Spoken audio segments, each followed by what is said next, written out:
الحمد لله نحمده ونستعينه ونستغفره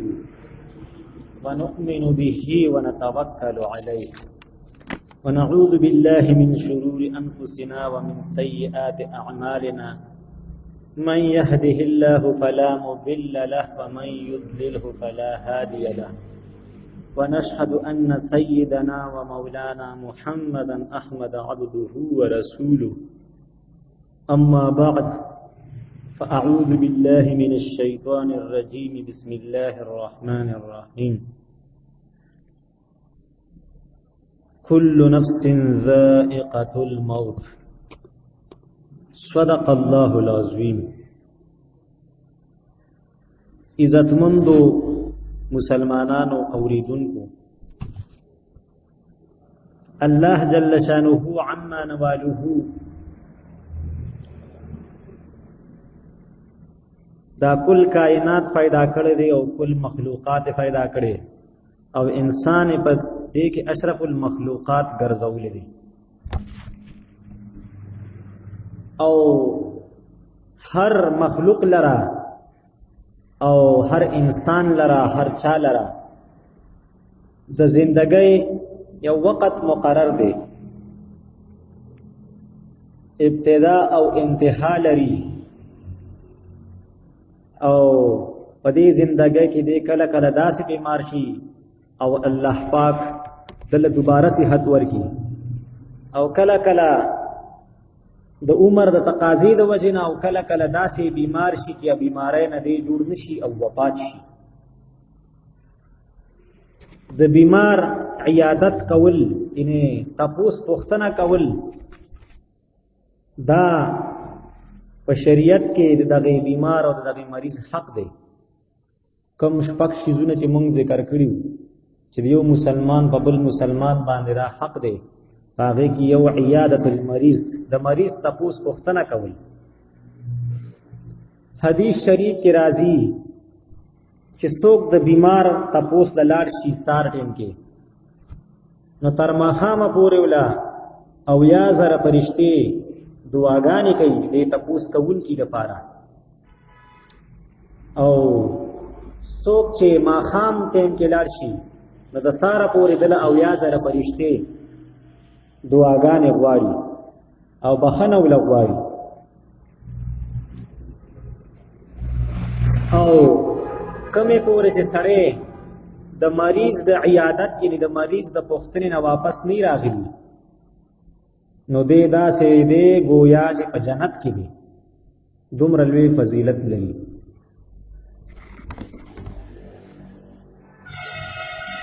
او پیغمبر علیہ السلام فرمایي چې تاسو کله د بیمار تپوس د لاړ شئ نو هلته ښې خبرې کوئ، د بلایۍ خبرې کوئ، د نیکۍ خبرې کوئ، د روغوالي خبرې کوئ او د تسلی خبرې کوئ، ځکه تاسو چې څه وایئ نو فرشتې په هغې باندې امین وایي. او غالبا حضرت عمر رضی الله عنه فرمایي چې کله تاسو د بیمار تپوس له لاړ شئ نو بیمار ته وایئ چې ما ته دعا وکړئ، ځکه د بیمار په دغه وخت کې د دعا د فرشتو د دعا په شانتې ده، یعنی داسې قبلیږي لکه د فرشتو دعا چې څنګه قبلیږي. نو دا خو خله راځي چې ته دا صورت چې ته د مریض تپوس له لاړ شي او د مریض پوښتنې له لاړ شي، بیا د مریض تپوس چې دی نو د هغې دپاره پیغمبر علیه السلام د طریقې مبارکې نه څه خاص وخت نه میلاویږي، بلې کلم چې مناسب وي او ټینګ وي نو تاسو د مریض تپوس له ورتلی شئ. او پیغمبر علیه السلام چې به د مریض تپوس له لاړو صحابه کرامو کې به څوک بیمار شو نو په تندي به یې ورته لاس کړو او د طبیعت تپوس به یې دی کوو چې صحت دې څنګه دی، طبیعت دې څنګه دی، او په نبض به یې ورته لاس کړو او دام راغلی چې په سینه به یې ورته لاس راکړو په خېټه، او مریض ته به یې وي چې هیڅ خبره نه ده، الله پاک به دله صحت درکړي. او په شریعت کې د دې خبرې تعلیم وارد دی چې تاسو کله د بیمار تپوس لاړ شئ نو الته د هغه د عمر په باره کې ښې خبرې کوئ او هغه ته د عمر امید ورکوئ. ستاسو دا خبرې د الله پاک د طرف نه چې څه مقرر وي هغه خو نشي رد کولی، خو کم از کم وي د هغه زړه پې خوشحالېږي. او کله کله داسې وشي چې دغه بیماری د انسان د وفات سبب وګرځي، نو کله چې موږ مسلمانان د یو خپل مریض په حال باندې پوه شو چې یاره گویا چې په ده باندې د مرګ آثار ښکاره شو او دی اوس وفات کېږي، نو څه طریقه پکار ده؟ د مریض خوا کې چې څومره خپل خپلوان وي قریب المرګ مریض چې څوک وي او دوی ته اندازه وشي چې د سترګو نه یو طرف ته او بل طرف ته دا کوم ځایونه دي دی داسې ورچپړیت شي او خپې چې کوم دی نو ډیله شي او پوزه یې کږه شي، اندامونه یې مړاوي شي، نو دا د ده د وفات وخت گویا چې قریب دی. او مشاهده ده او تجربه ده چې کوم کس وفات کېږي نو اکثر دا مړي ډېر یادوي چې پلانې په خوب کې راغی او کله وي تاسو وګورئ پلانې بار ولاړ دی وي چې څه وي. هغه زمونږ یو خپلو کې زنانه وفات کېده نو شپږو کاله مخکې یو سړی وفات شي و، نیک انسان او مولوي صاحب مولا و د جومات،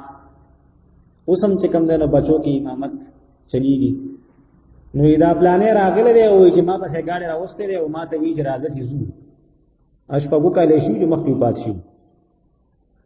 او زما چې خپله والد صاحب وفات کېدو نو موږ واړو د هغه یو دوست خو غالبا حج کې ورسره ملګری شو، دوستانه یې ورسره جوړه شوې وه 1988-89 کې. بیا په 2002 کې زما پلار وفات شو. دا سړی په غره کې رارغښتی و او وایي به چې پلانې دا دی ولاړ دی، د هغې سړي نوم به یې واخیسته. موږ غواړو چې هغه وفات شوي لکه هغه سړی رارغښتی و په غر کې وفات شو، نو مړي به یادول او کله وایي چې بېبې دادا مې یادېږي څوک پکې دا وي. نو دا د دې خبرې یو قسم علامې دي چې دا کس وفات کېږي. نو کله چې تاسو پوه شئ چې یو کس قریب المرګ دی نو پکار ده چې د هغه کم کټ کې لاس دی نو آرام فرما دی چې دا په داسې طریقې سره کړی شي چې قبله د ده نه ښي طرف ته راشي او اسې مسنون طریقه دا ده د سړی کور کې سملي چې داسې طریقې سره سملي چې قبله د ده نه ښي طرف ته راشي او یا دا مړي چې څنګه قبر مونږ جوړو او قبر کې سملو نو په دغه طریقه باندې او یا داسې وکړي شي چې دا کټ ته ده چې دی د ده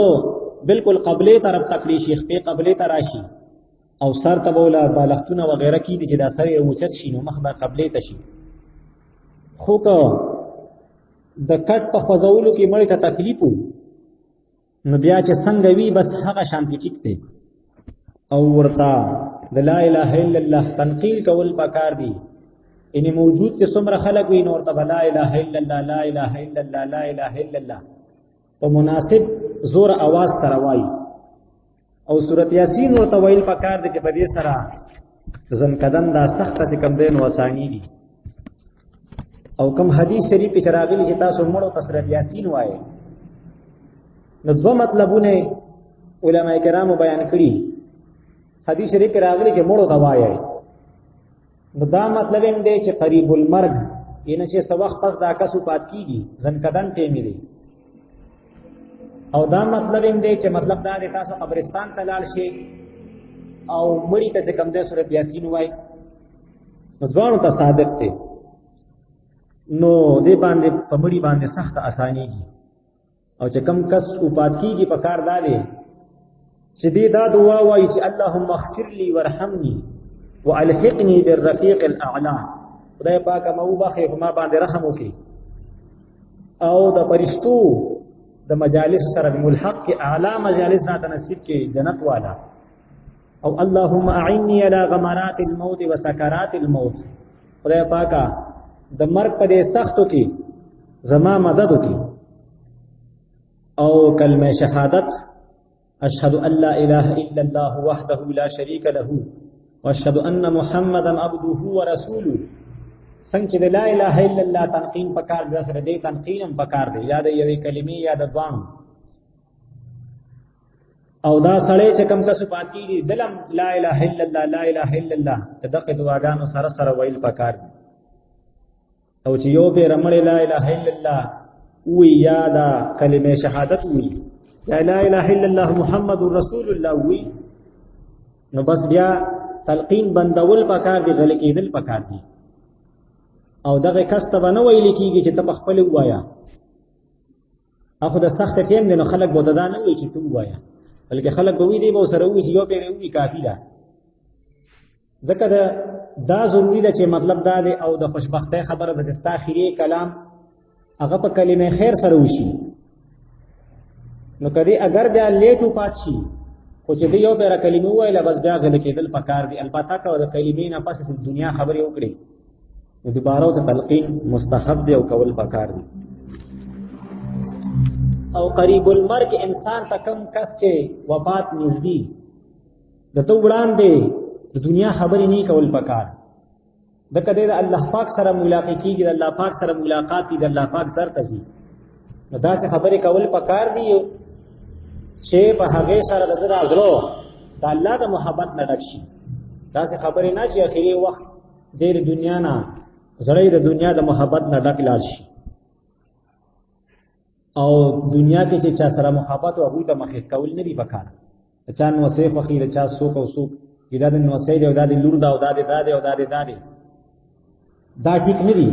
دا پلانې راغی زه دې په جنتم کنا دا صحیح خبره نه ده او کله چې مطلب دا دی دا انسان وفات شو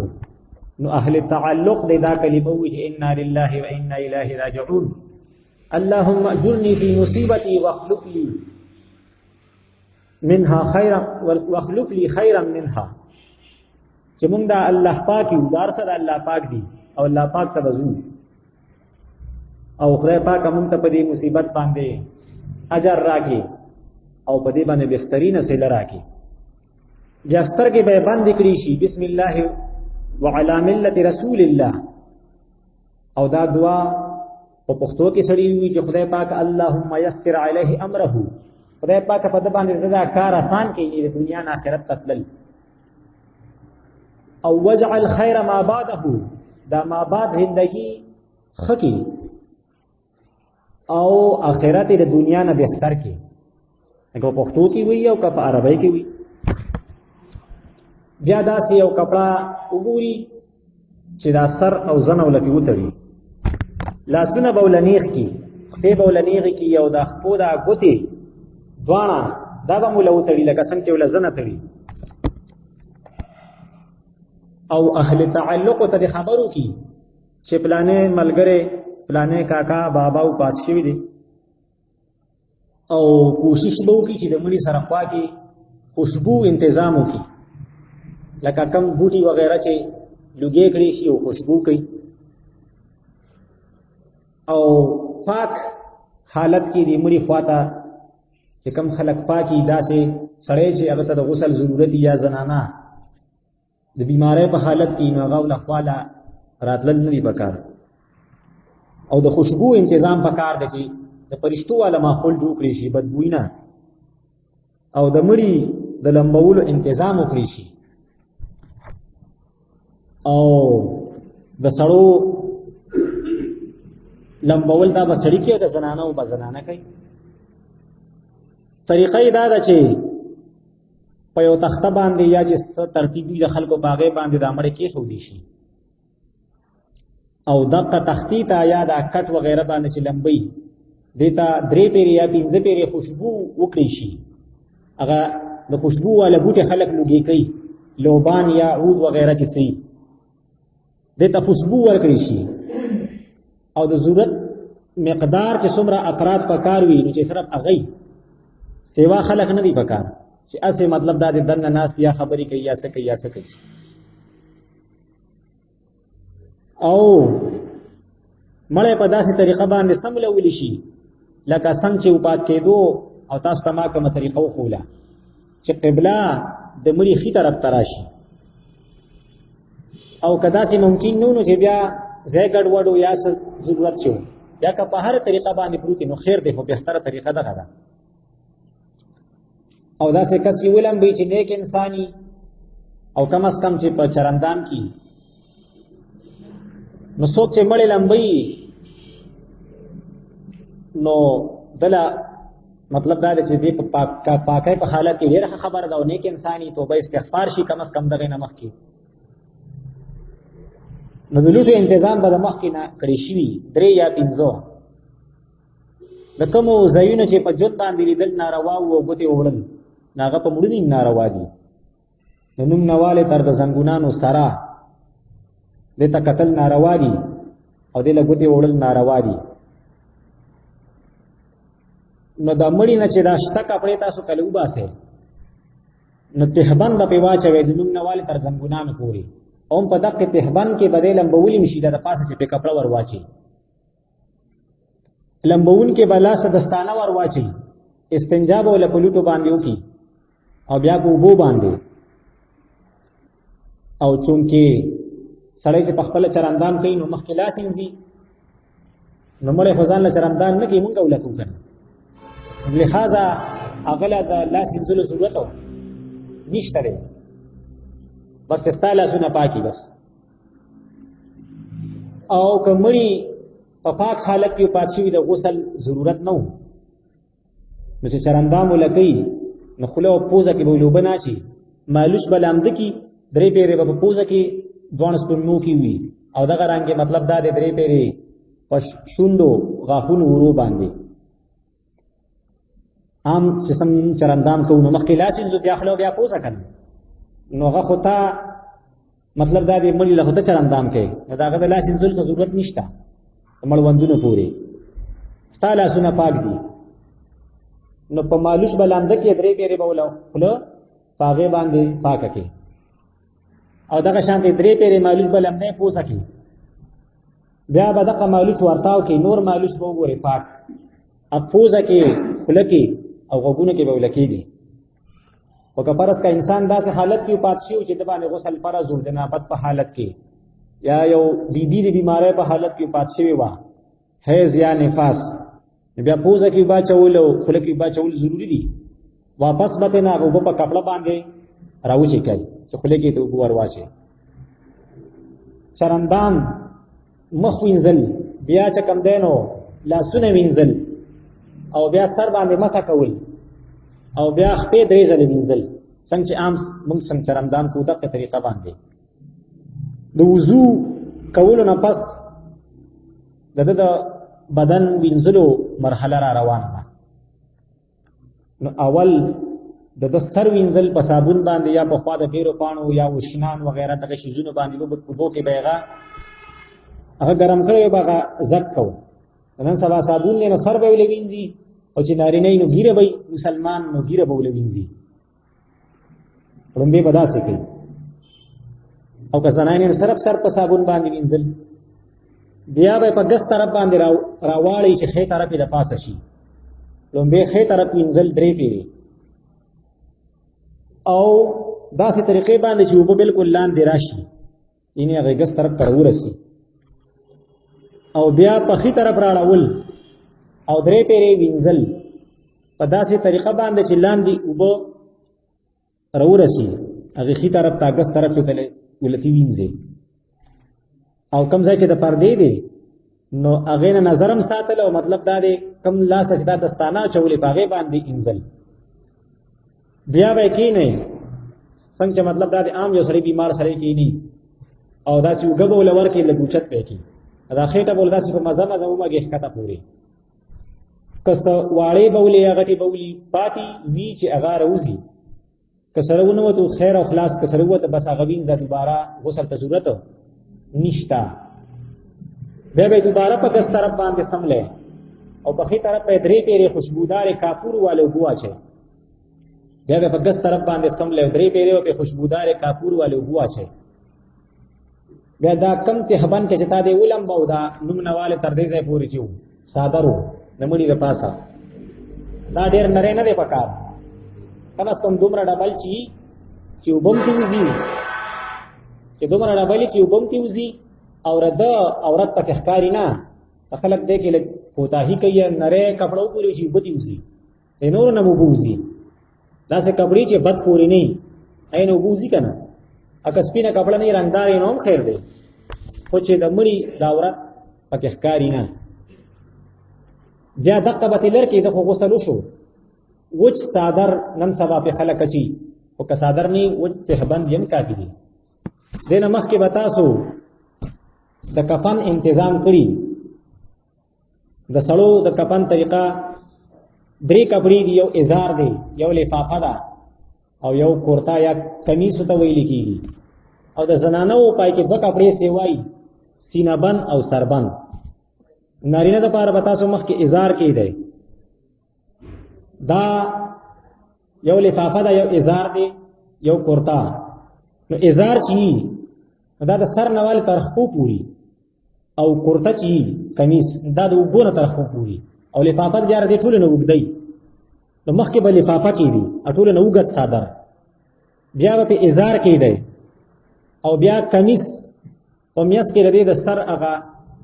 حصہ جوړه کړی شي دي نیم به چې کم دی دا سره ون غاړي او نیم به خور کی چې کله په مرده کې خو دي شي نه بیا د پاسه راواړي او هغه سره ځای بالکل پوغو دغه کې راشي داسې برابر او د زنانو کفن چې تاسو کړئ نو مخکې به وګت صادر لفافه کې دي بیا به ازار نه دی سره د لفافې پسې ازار دلو زنانو د کفن په کټ کې طریقه دار چې لفافې د پاسه به هغه سینه بند یو پکې دی بیا په ازار کړئ او بیا چې کم دی دا څو کپړې شوې لفافه شوه تهبان شو او بل څه شي شو هغه ازار چې د اوبو نه د سر نوال تر خو پوري او د هغې نه پس بیا کورتا یعنې کمیس او به نیم لاندې طرف به یې خور کړی او پاس طرف چې به داسې راغونډ کړی دی نو کله چې تاسو نارینه په دې کفن باندې کېدوئ د دغه یو کټ نه ته بل کټ ته کفن والا کټ ته منتقل کړئ نو مخکې په کمیس داسې راخور کړئ نو کم تهبند چې و یا وچ صادر په تاسو کړی او خلک په صادر یې چې نه به نه راخ کې خلک په ټول کفن راغون کې نه بیا د نه په زور هغه صادر راکاږي صادر بیا پس اخیستګۍ سره او نرمۍ سره نه راوځي په زور سره بیا خود راوباسي نو مخکې په کمیس خور کې بیا ته نه دې په پرده کې شو نو هغه صادر ته نه راوباسه که نارینه یو که زنانه بس آسانه دی هغه چې کم تهبند یا صادر ته نه راوباسه کله چې تا کمیس راخور کو دینه پس په د باندې خوشبو مګل دي په سر باندې په ګیره باندې په تندي باندې پوزه باندې کوم اندامونو باندې چې د سجده کوله په لاسونو باندې او په زنګونانو باندې او دغه رنګ په خو باندې اکثر خلک ټول کفن ورواچي بیا وروستو خوشبو مګي نو هغه دوباره کوله او ول بندول دا د کمیس نه پس دي داسې زنانو د پاره چې کله په کمیس راخور کې دی نه پس دي زنانو باندې تاسو کمیس راخور کو نو بیا په لاسو باندې د دې د اختد وې سی کی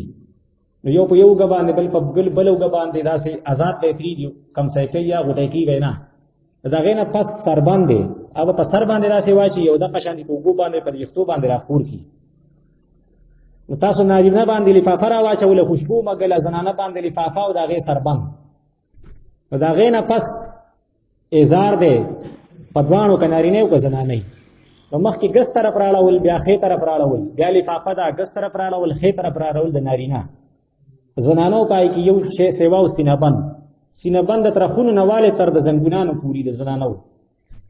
نو د لفافې نه پس بیا د ازار نمبر ور راوړېدلې دی نه پس بیا تهبند دی بیا اخر کې لفافه ده بیا 3 ټوکړې نه چې سړی کټ کړي یا د کفن نه خلک روشي نو خپو طرف ته متړي او سر طرف ته متړي او میس کې تړل پکاري کله انسان داسې چې هغه د کولاویدو خطر و بیا تړل واجب دي او که انسان تک کی کو کمزور ہے نو د کولاویدو خطر نشته نو بیا تړل مستحب دي او دا چې کله قبر کې کی هودي شي نو بیا ضرورت پاتې نشو نو هغه ټیم کې چې کم دی نو دا بیا دې نسدي راس پړدل دي بیا چې کله تاسو جنازه وړئ نو مستحب طریقه دا ده چې خیوګ باندې لس قدمه ته مړی وسی مخې ته او بیا وروستو خوا کټفه چې ده او بیا ګس طرف ته مخې ته او شاته. نو دا صلیح قدمه شو په دې باندې وي صلیح ګناهونه په صغیرو کې چې کم کبیرې په صغیرو کې غټ غټ ګناهونه وي هغه به معاف کېږي، کبیره نه په صغیرو کې چې کم کبیرې وي یعنې وړو ګناهونه کې چې کم غټې مرتبې والي. او مړی به د عام سامان په شانتې نه وړی پوږه لکه څنګه چې دا سړی عام یو شی داسې په سر باندې راواړي او یا دوه لرګي دغه کړي یو کس مخې ته داسې دوه دغه او یو شاته، دا مکروه دي. او که اوس لاره تنګه وه د کور نه د راوتو لار تنګه بیا خیر دی، بیا خو وزر شه که نه. بهتره دا ده چې څلورو خپو طرف ته چې کوم دی نو هغه اوږو باندې دا مړی اغوستې شوي. بیا تاسو دا مړی جنازګاه ته وړو نو اوس د جنازې چې کوم دی نو ترتیب دی نو څه احکامات د مړي سره تعلق ساتي او څه چې کوم دی هغه د دې مستوونکو سره څوک چې د جنازې د مونځ کې دې سره تعلق ساتي. نو په مړي کې شپږ شرطونه دا ضروري دي. یو دا چې دا مسلمان مرتد او کافر نه وي. که دا مړی مرتد وپرس کا نو چې کوم د دو مسلمانان رشتہ دار دي نو د عام بس د سپي د لاش په شان دی چاته یو کندې ته ورتاو کی کافرو ته به یې نه پرېږدي. او که دا مړی عام کافر او مرتد یعنې د ارتداد نه کافر نه و نو که فرض کا خپل خپلوانې څوک وو هغوی له به یې ورکړي او که څوک یې نه وو نو دا نجسې پلیتې کپړې په شان به یې وینځي او کپړه به ترې چاپېره کړي او بس چېرته کنده کړي خښ کړي. نو اول دا ضروري دی چې دا مړی د مسلمان وي. او دویم شرط دا چې د بدن او دا کفن د نجاساتو نه پاکي. که فرض که د غسل ورکولو نه وروستو چېرته پلیت شي او خیر دی جنازه کېږي خو دغې نه مخکې چې د بدن او کفن پاکي او چې د مړي بدن پټي واجب الستر ستر په دې کې واجب دی. او بل دا چې مړی مخې ته پروت وي که شاته پروت بیا جنازه نه کېږي مخې ته چې پروت وي کم از کم چې د امام مخې ته وي په کوم شیز باندې چې دا کټ دی یا سدي پالنګ دې باندې دا مړی پروت دی چې دا په ځمکه باندې پروت وي په سورلی باندې یا خلکو په هوا کې نه نیولي البته وزر بیا خیر دی که وزر نو چا داسې کړي بیا جنازه نه کېږي. او بل دا چې مړی موجود وي مړی موجود نه بیا هم نه کېږي. که حدیث مبارکو کې راغلي پیغمبر علیه السلام د نجاشي یا یو بل صحابي تقریبا د دو پورې دغه راغلي چې پیغمبر علیه السلام غایبانه جنازه کړي. یو جوابدار چې دا د پیغمبر علیه السلام خصوصیت و او بل دا چې پیغمبر علیه السلام ته یو جوابدار الله پاک په پردې هټاو کړي. نو دا ضروري ده چې مړی دی چا ته ښکاري امام ته ښکاري و امام ته مخامخ وي که نور چا ته مخامخ نه یو نه ښکاري نو هم خیر د جنازه کېږي. خبره پوهېږئ یو ځای کې یو مسلمان وفات شو او تش کافران دي نور او زنانه دي مسلمانانې یو کافر ته به چلوخي او مړي له به غسل ورکړي بیا به جنازه څوک کوي زنانه کوي. نو زما استاد زنانه ویله جنازې ورځي یا دا پته شته چې څو پکې فرض دي یا څو فرض نه دي. الله پاک دا موقع نه راولي چېرې نارینه ختم شي خو کم از کم یو مسله سړی زده کړي نو څونه نفلو ثواب دی کم از کم یو درې ورځې سړی تبلیغ کې ولګي نو پته ورته ولګي چې د دې یو مسلې دومره ثواب دی او د علم یو باب زده کولو دونه ثواب دی دې خو ته پته ولګي. او که فرض که هېڅ څوک نه و سړو کې بیا به له تیمم ورکوي او که دا ښځې داسې وي چې یاره لیدل کتل ناروا وو نو بیا به دستانې وغیره لاسو ته به څه واچي نو تیمم به ورله ورکوي. او که یو انسان جنازه وکړی شه وروسته پته ولګېده چې یاره دی خو پاک نه و او اوس ښخ کړی شوی دی نو اوس خو ممکن نه ده چې ولمبولی شي که نه او دونه وخت نه تېر شوي چې دا مړی په دغه کې ریزه شوي په قبر کې نو دوباره به جنازه کوي دغه جنازه نه ده شوې. خبره پوهېږئ. او که فرض کړه سره جنازه پې نه وه شوې او لمبولی شوی هم نه و ښخ کړی شوی بیا هم که دونه وخت لا نه و تېر چې دی په قبر کې ریزه ریزه شوي بلکې روغ رمټي نو بیا هم پې جنازه کوي شي په قبر باندې. او موزګزاري څوک چې د جنازې دا موس کوي د لپاره دوه خبرې فرض دي. یو خو د موس کې کوم شرایط دي هغه وي د جنازې لپاره هم دي چې دا دي او دا دي او دا دي کپړې پاک بدن پاک وغیره. او په جنازه کې دوه فرض دي. یو دا څلور تکبیره الله اکبر څلور پیرې ویل او بل په ولاړه باندې چې تا ته وزر نه په ولاړه جنازه کول. اوس یو سړی راغی او جنازه ولاړه ده نو دی به د امام الله اکبر ته انتظار کوي داسې به الله اکبر نه وي ځکه دنه چې کوم الله اکبر ویلی شوی دی نو گویا چې دنه یو رکعت شوی دی خو مونږ چې مونځ کوو زمونږ نه یو رکعت شوي نو مونږ چې ودرېږو خو مونږ خو هغه تېر شوی رکعت نه کوو که نه بلکې هغه چې کوم مونږ شروع دی هغه کو د دې به د امام الله اکبر ته انتظار کوي چې د بار نه کس راشي امام الله اکبر ویلي ولې په جنازه کې مطلب دا ته شروع خو نه کوي امام بل الله اکبر وي ته وسره الله اکبر وي شروع وکړي خو ته فرض کې سړي دا څوک چې جنازه ولاړه او د امام الله اکبر ته انتظار نه کوي الله اکبر وي نو بیا هم جنازه صحیح ده پر جنازې په موس کې دغه تکبیر شمار نه دی دی بس څلور تکبیر نور پوره کوي بیا چې امام اخیری الله اکبر وي نو که یو ته شو که دوه ته شو که درې ته شو اب ټول برابرې او که سړی جنازه کې موجود او د سستی وکړه او الله اکبر د امام سره پاغه ساتو نه وي نو دی بیا ته الله اکبر وایي شي نو که تکبیرات پورو خلا خبره ته پوره نو نسری کی پوره دي کی هغه پورې ستا جنازه کېږي او تکبیرات کوي پوره چې دا مړی څه نه کړي شوي اوچت کړي شوي نه نو چې تا نه کوم تکبیرات پوه شوي نو په کار ده چې هغه زر زر څه کړی شي پوره کړی شي او د ټولو ناخمه خبره دا ده چې وفات وشي نو د مړي د حقوقو خیال ساتل پکاري ساتل پکاري د مړي د حقوقو خیال ساتل پکاري او کم ځای کې چې غم وشي نو خلک د مړي د حقوقو خیال نه ساتي د ژوندو د حقوقو خیال ساتي او لومبې خو دې ته کتل پکار دی چې د ژوندو په دغه موقع کې حق شته او که نشته نو موږ د مړي چاته نه ګورو حقوقو ته نه ګورو داسې نور مسایل دي په دې باره کې انشاءالله بیا رب طرف ته وخت به هغه ووایو او د دې چې کومې فلسفي دي چېرې موږ په امام پسې مونځ کوو مقتدیان چپ ولاړي او په جنازه کې هر سړی جنازه وي او دا مړی چې کوم دی موږ په اور کې نه سوځو بلکې قبر کې دفن کوو او دا تکبیرات وغیرہ چې څومره دغه دي ردی اسرار او رموز علماء کرام علماء دیوبند خاص کر بیان کړي داسې موضوع څوک نشي خولی چې په هغې باندې علماء دیوبندو کار نه کړي پای کې چې کوم دی تشریحات نه کړي او بالکل حدث نه تمام کړي الله پاک د عمل کولو توفیق راکړي سنت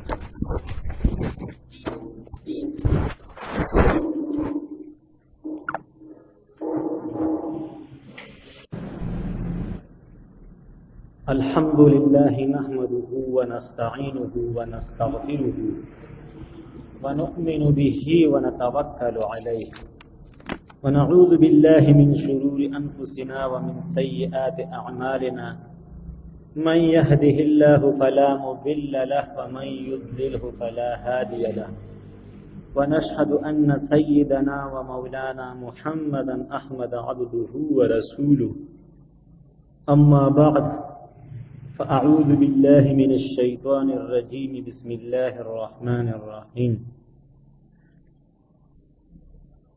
كل نفس ذائقة الموت صدق الله العظيم عزتمندو مسلمانانو اوریدونکو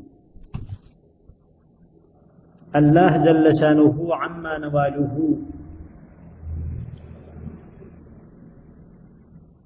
دا کل کائنات پیدا کړی دی او کل مخلوقات پیدا کړی